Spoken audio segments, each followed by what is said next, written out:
뭐 핸드폰이나 소지품을 냉장고에 뒀어요 하고 찾아오시는 분들이 계는데 그분들은 대부분 정상이세요. 치매에서 보이는 건망증은 제일 첫 번째 신호가 뭐냐면 본인이 잊어버렸다는 것 자체를 잊어버리세요. 내 증상이 심각하게 생각이 되면 그건 정상.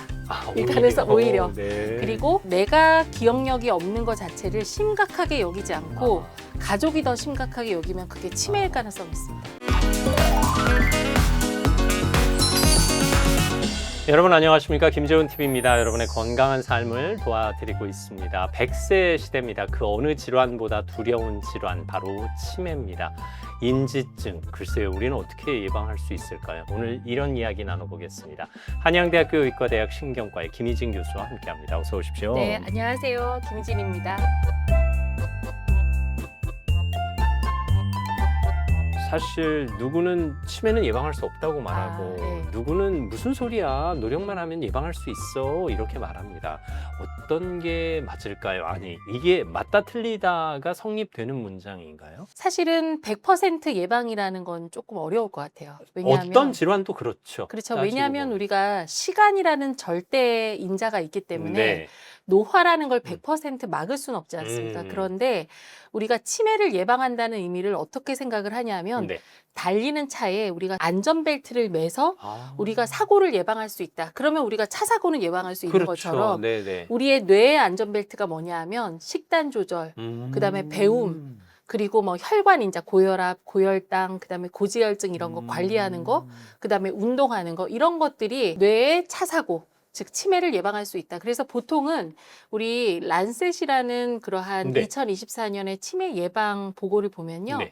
14가지 조절할 수 있는 인자가 있는데 그 14가지 인자를 조절을 하면 치매 예방이 45% 이상 가능하다라고 발표를 하였습니다. 치명적인 위험은 예방할 수 있다가 그럼요. 정확한 표현이네요. 네네. 말 그대로 교통사고를 예방할 수는 없지만 그렇죠. 안전벨트가 치명적인 위험의 확률은 줄여준다. 이 그렇죠. 개념이 되는 거니까 결국 자기관리, 식단관리를 비롯한 자기관리, 앞서 말씀하신 14가지 요인을 잘 탐구해서 열심히 살아라. 맞습니다. 열심히 효율적으로 살아라. 네. 치매 정의부터 좀 내려주실까요? 어떠한 병에 의해서 뇌의 기능이 음. 떨어져서 일상 기능이 망가지게 되는 상태를 우리가 치매라고 하는데 네. 치매를 일으키는 원인 질환은 한 80가지 병에 의해서 일어난다고 되어 있습니다. 네. 그중에 가장 흔한 게 알츠하이머 병인데요. 한국인한테 가장 많은 거는 혈관성 치매, 네. 혈관인자. 왜냐하면 우리나라가 70년, 80년에 갑자기 급속한 경제 성장을 이루면서 가장 많이 변한 게 뭐죠? 식단. 그렇죠. 네, 식단이 굉장히 고급져지면서 네네. 우리 혈관은 녹슬게 되었습니다. 아. 그러면서 고혈압, 고지혈증, 당뇨에 아. 의해서 뇌가 많이 파괴가 되니까 단순 알츠하이머병뿐만 아니라 혈관성 인자를 가지고 있는 혼합형 치매, 그다음에 혈관성 치매가 많이 늘어난다고 되어 있어서요.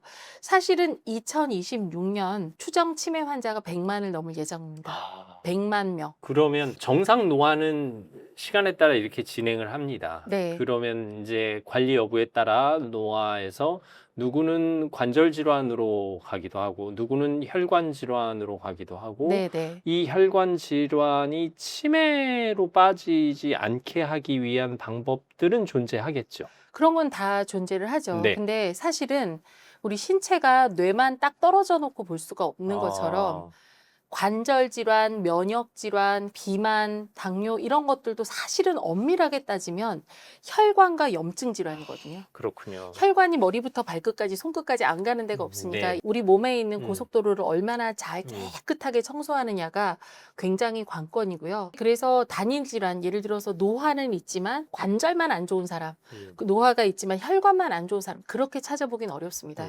노년기 환자를 보다 보면 굉장히 다양한 형태의 노화성 질환이 같이 병발하는 경우가 많거든요. 결국 노화가 진행되다가 네. 이렇게 관절로도 빠지고 혈관으로도 빠지고 대사질환으로도 빠지고 다양한 루트로 진행이 되는 셈이군요. 예, 셈이지만 전체가 다 뭉뚱그려져서 네. 다시 치매. 다시 치매. 네.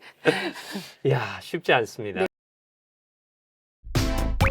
네, 일상생활에서 우리 어르신들이 느끼기엔 기억력, 과거에 대한 기억, 어제에 대한 기억, 이 얘기 많이 하신단 말이에요. 네. 건망증과 치매, 이걸 어떻게 구분해야 하는 겁니까? 건망증이라는 거는 뇌의 자연스러운 노화에 의해서 생기는 증상이거든요. 뇌 노화가 몇 살부터 시작을 할 것 같으세요?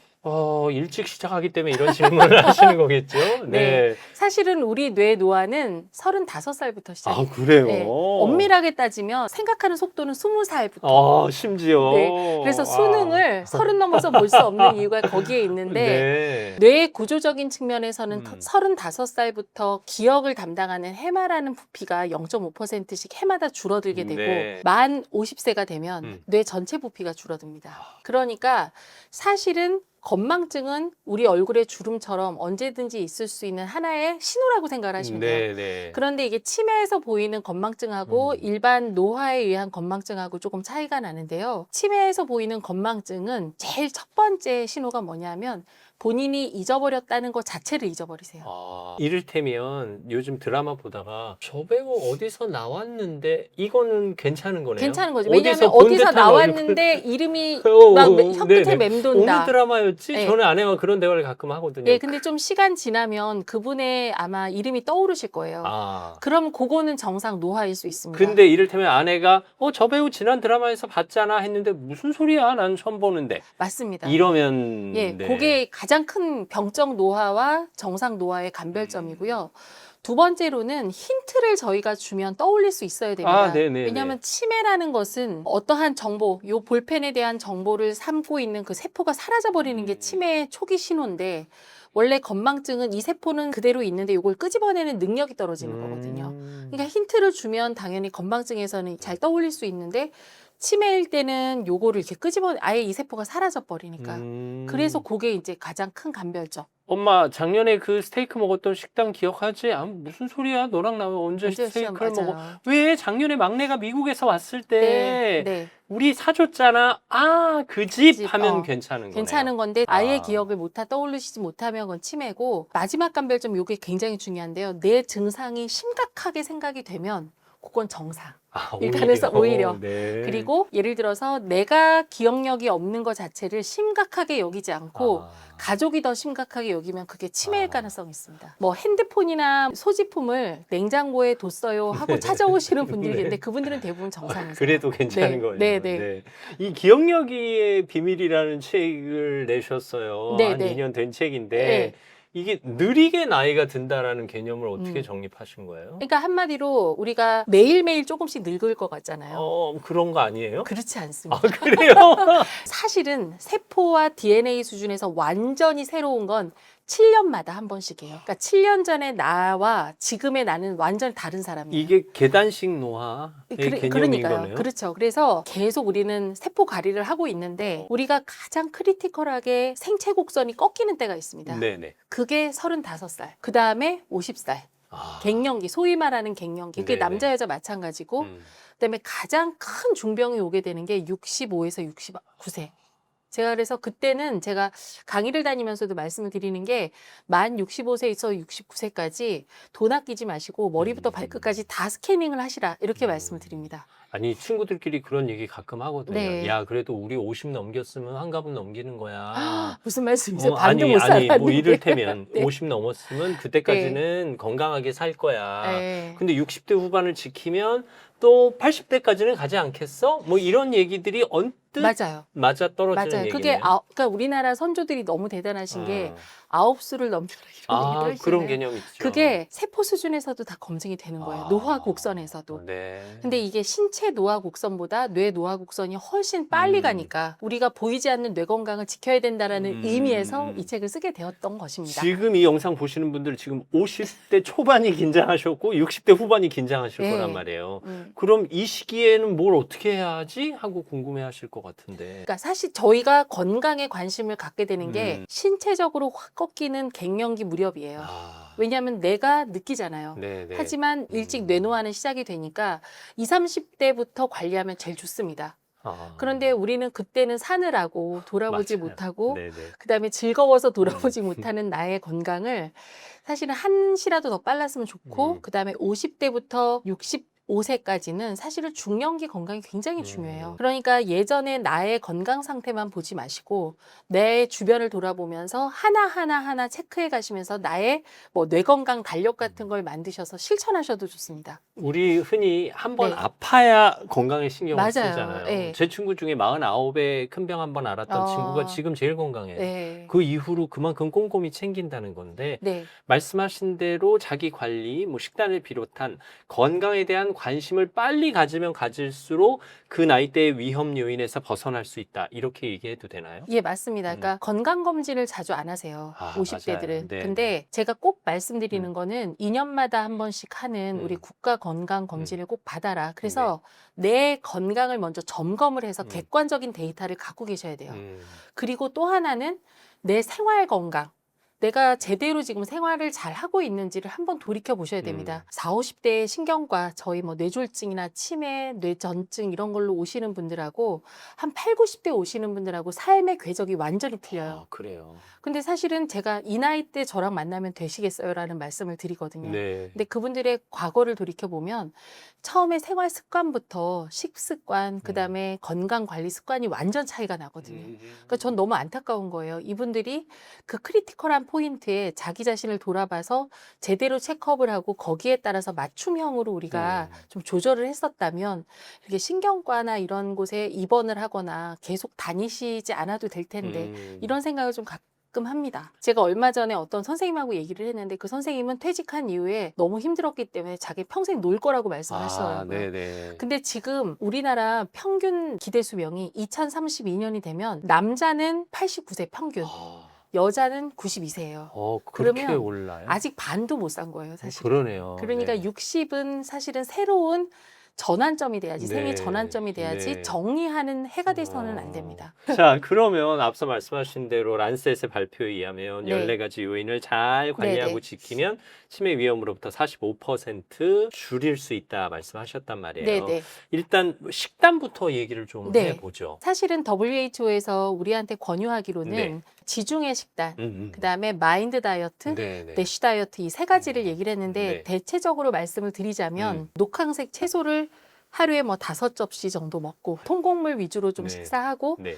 그다음에 너무 짜거나 너무 달거나 하는 음식을 줄이고 육류도 지방분을 줄인 순수 단백질을 조금 많이 드시고 네. 올리브 오일 같은 불포화 지방산 많이 섭취하라. 우리나라는 뭐 들기름 같은 거 많이 섭취하라라고 되어 있는 건데요. 결국은 혈관을 깨끗하게 청소하고 몸에 있는 염증을 줄이는 그러한 식단이거든요. 제가 이제 떡볶이 좋아하거든요. 네네네. 떡볶이랑 단 것도 사실 좋아합니다. 그래서 네. 제가 어제 너무 단 거라 떡볶이 많이 먹고 오늘 하루를 좀 프레시하게 가야지 네. 했는데 네. 사실은 그렇게 돌이켜보면 포화지방산을 많이 포함하는 그러한 튀김 음식, 그다음에 달고 짜고 매운 음식들이 들어가면 그 다음날 아침에 일어났을 때 약간 붓습니다. 그러면 그거는 혈관의 문제뿐만 아니라 만성 염증을 일으키는 염증성 음식입니다. 왜 염증성 음식이 되냐면요. 우리가 삼투압이라는 걸 아실 텐데 배추 절일 때 너무 짠 게 들어가면 배추에 물이 빠지잖아요. 그렇죠. 그런데 우리가 실제로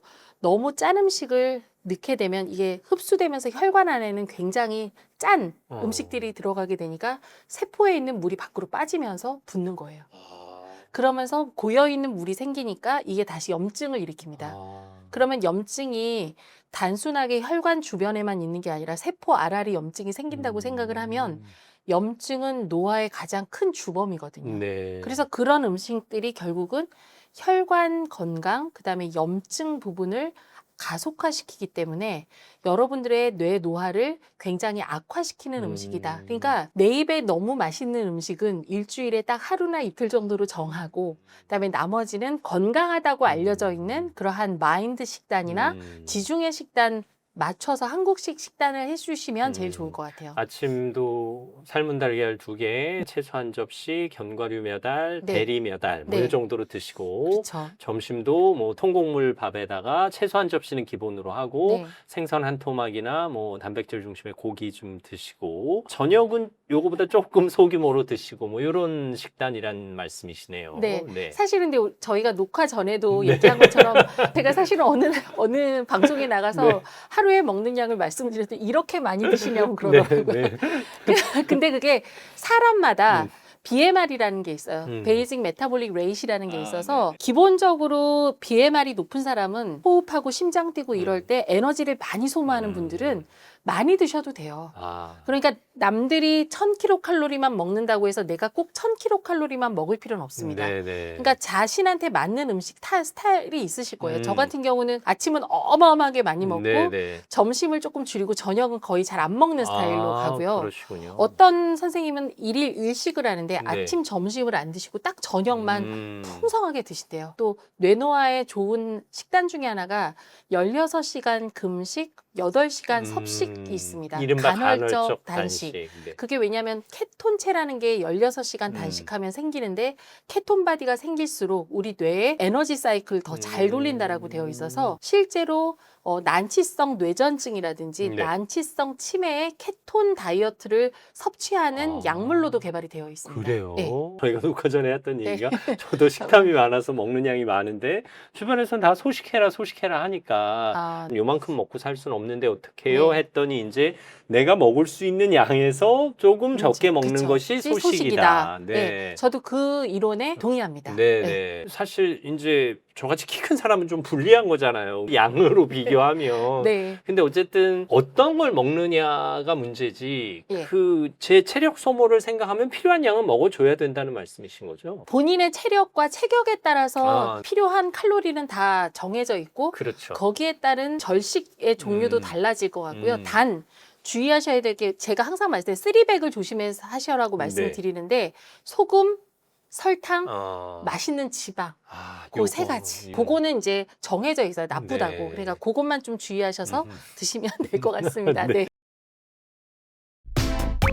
요즘은 뭐 네. 스마트폰부터 해서 뭐 자극적인 콘텐츠도 늘어가고 네. 종이책보다는 영상에 의존하는 시대가 맞아요. 됐고 예. 그러면 뇌에도 영향을 받지 않을까 싶거든요. 네. 청소년기, 아동기, 그다음에 중년기, 노년기에 따라서 받는 영향이 굉장히 다른데요. 그래요. 사실은 뇌가 완성되는 나이는 만 14세에서 15세입니다. 그때가 뇌 부피가 가장 커요. 아, 그래요? 네, 그래서 어느 부피가 가장 크냐면 전두엽이라고 해서 우리 뇌의 가장 앞쪽인데 네. 이 가장 앞쪽이 가장 크게 활성화되는 데가 딱 그 나이예요. 아, 근데 그렇게 청소년기, 아동기 때 쇼츠라든지 SNS라든지 이런 자극적인 컨텐츠에 너무 많이 이렇게 노출이 되게 되면 전두엽이 처음에는 확장이 됐다가 만 20살이 되면서 이게 잘 정리가 돼서 구획 정리가 되거든요. 그러면서 정상적인 성인의 뇌로 발달을 하는데 자극적인 거는 전두엽의 그러한 계획이라든지 주의 집중력, 그다음에 도덕성 이런 거에 회로를 만드는 데 영향을 줍니다. 그래서 아직까지도 좋다 나쁘다 굉장히 다양하게 네. 디베이트가 있는 거지만 대체적으로는 사춘기 전에 아동기에 어떠한 쇼츠나 자극적인 동영상, SNS의 과도한 사용은 전두엽 발달에 문제가 생겨서 여러 가지 뇌 발달에 영향을 준다라고 알려져 있는 게 정설입니다. 두 번째로 이제 중년기. 네네. 중년기는 50대부터 제가 뇌가 확 줄어든다고 말씀을 드렸잖아요. 그렇죠. 이때 뭘 해야 되냐면 저희는 뇌 회로를 강화해야 됩니다. 네. 왜냐하면 뇌세포는 계속 0.2%씩 해마다 줄어들게 되는 나이예요. 네네. 그러면 뇌세포와 뇌세포 사이의 연결다리를 우리가 시냅스라고 하는데 이 시냅스는 우리가 한 줄을 제대로 읽고 긴 문장을 해석하고 네. 그다음에 새로운 도전을 하고 몸을 움직일 때 생기거든요. 요거는 우리가 얼마나 노력하느냐에 따라서 더 생겨요. 아, 그래요? 네. 이 나이에도 당연합니다. 네네네. 그런데 이게 바로 뇌 가소성 인지 저장능이거든요. 근데 예를 들어서 이때 짧은 쇼츠만 보고 잊어버린다고 하면 뇌는 굉장히 단순화되고 복잡한 태스크를 싫어하게 되면서 노화를 가속화시키니까 치매에 덜 걸릴 가능성이 훨씬 많겠죠. 네. 그리고 이제 노년기는 더 심각해지는데 노년기는 이제 감각이 떨어지게 되는 나이예요. 아무래도. 눈도 안 보이고 네. 귀도 안 보이기 때문에 제가 책을 읽으시라고 말씀을 드리면 눈이 안 보여. 그다음에 텔레비전 시사 프로그램 같은 걸 들어서 좀 정리하시라고 말씀을 드리면 귀가 안 들려요. 네. 그런데 우리가 쇼츠 같은 걸 보게 되면 뇌는 더 일을 안 하게 되고 하루 종일 멍하게 앉아서 그걸 보시게 되거든요. 그러면 이제 그거 자체가 사실은 치매가 될 수도 있는 거죠. 그러네요. 그래서 사실은 쇼츠 프로그램이 아주 짧게 청취하고 거기에 있는 아주 중요한 정보를 적으시면 내 손을 이용해서 기록을 하시면 나의 것이 되는 거지만 흘러가는 정보는 나의 뇌에 전혀 도움이 되지 않기 때문에 절대로 주의하셔야 됩니다. 네. 김재훈 TV 영상을 보시더라도 2, 3분 보고 마시는 게 아니라 적으셔야 돼요. 네. 네. 끝까지 보시고 보시고 예, 그날의 핵심 메시지. 너무 좋더라고요. 네. 예, 제가 다 보고 아, 나왔거든요. 네네. 감사합니다. 김희진 교수님이 나오셔서 네. 영상을 보고 적으라고 했다. 네. 이런 얘기들을 좀 적어 놓으시는 네. 게 필요해요. 왜냐하면 손은 제가 손 쓰라는 얘기를 많이 하고 네네. 제가 이것도 맨날 갖고 나오는 이유가 네네. 손이 전체 신체 한 몇 % 정도 될까요? 손은 뭐 김재현 TV 조금 더 하셔야 돼요. 네네. 네, 손은 전체 신체의 5%인데 아, 요걸 머리로 이렇게 가져가면 네. 뇌 이만큼이 손의 영역이에요. 아. 손이. 그러니까 손만 쓰더라도 뇌가 이만큼 굉장히 활발하게 그래요. 움직이는 겁니다. 그래서 김재현 아나운서도 이렇게 보면 네, 펜 하나 항상. 없는 네네. 펜 하나 없는 머리에 의존하는. 네. 네. 그래서 손을 쓰시는 게 굉장히 어. 또 치매 예방, 두뇌 건강에 좋다 이렇게 말씀을 드리겠습니다. 최근에 누가 만년필을 선물해 주면서 너 네. 나이 들수록 글씨 많이 써야 돼. 이런 맞습니다. 얘기를 하시더라고요. 예, 제 강의를 들으신 분 아닌가 싶습니다. 아, 네. 그렇구나. 네. 그러면 또 네. 명심하겠습니다. 네. 펜이 있었는데. 네, 제 거니까요. 네. 네. 네. 자, 그러면 마지막으로 네. 치매를 막기 위해 이거 하나만은 명심하세요. 치매 예방에 절대적입니다 하는 거 한 말씀만. 하나 말고 세 개 하면 안 돼요. 세 개 좋아요. 네. 세 개 좋아요. 첫 번째, 네. 당신의 혈관을 건강하게 지켜라. 아, 혈관을 지켜라. 네. 네. 그 다음에 두 번째, 네. 움직여라. 아, 움직여. 무조건 움직여라. 네. 그 다음에 세 번째, 이웃과 이야기하여라. 아, 네. 적절한 사회관계. 네. 네. 요 세 가지는 정말 지켜주셔야 음. 되고요. 우리 어르신들한테 말씀을 들어보면 24시간 동안 말을 안 하시면 맞아요. 할 수가 없대. 말을 할 사람도 없고. 음. 그런데 제일 중요한 게 사회적 관계를 해야 우리가 말도 하고 생각도 하게 되는 거거든요. 그리고 사회적 관계를 하려면 어떻게 해야 돼요? 저희가 걸어야 되잖아요. 맞아요. 이 걷는 게 굉장히 중요하기 때문에 다른 거 다 못하겠다. 그러면 최소한 10분이라도 걸으셔라라고 말씀을 드립니다. 네. 그리고 고혈압, 당뇨, 고지혈증 이거 나 약 먹으면 평생 먹어야 돼 해서 안 드시는 분이 계세요. 그런 분들한테는 아니다. 정상적으로 유지하는 혈당, 혈압, 그다음에 고지혈증 이 부분이 여러분의 혈관을 깨끗하게 청소시킨다. 이렇게 말씀을 드리겠습니다. 네, 혈관 건강을 지켜라. 네. 어떻게든 움직여라. 움직여라. 그다음에 그리고 친구랑 놀아라. 어떻게든 친구와 이야기해라. 네. 이 정도로 정리하겠습니다. 아유, 오늘 친절한 설명 진심으로 감사합니다. 네. 안양대학교 의과대학 신경과의 김희진 교수와 함께했습니다. 말씀 감사합니다. 네. 들으셨죠? 마지막에 하신 말씀 제가 되풀이 안 합니다. 적으십시오. 자, 다음 시간에도 여러분 곁에 있겠습니다. 오늘도 감사합니다.